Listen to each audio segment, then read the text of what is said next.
के भाग आज जाग जाएंगे, राम आएंगे।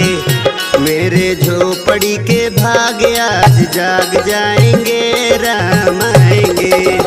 राम आएंगे आएंगे राम आएंगे, राम आएंगे आएंगे राम आएंगे।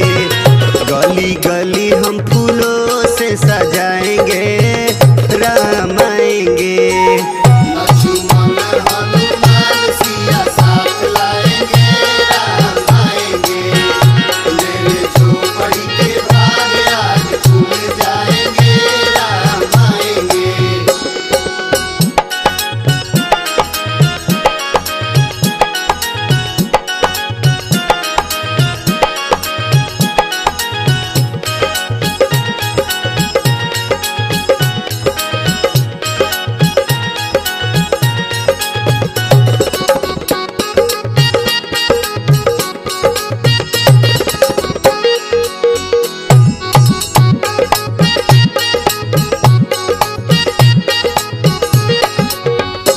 राम आएंगे तो अंगना सजाएंगे, राम आएंगे तो अंगना सजाएंगे।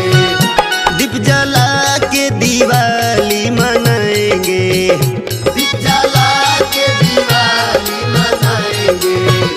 मेरे जन्मों के पाप सारे मिट जाएंगे, राम आएंगे। लक्ष्मण हनुमान सिया साथ लाएंगे, राम आएंगे। मेरे झोपड़ी के भाग आज खुल जाएंगे, राम आएंगे।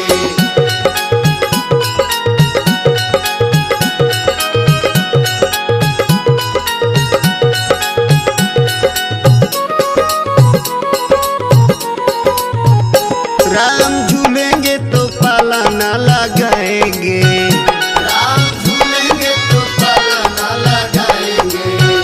मीठी मीठी हम भजन सुनाएंगे, मीठी मीठी हम भजन सुनाएंगे। मेरे जिंदगी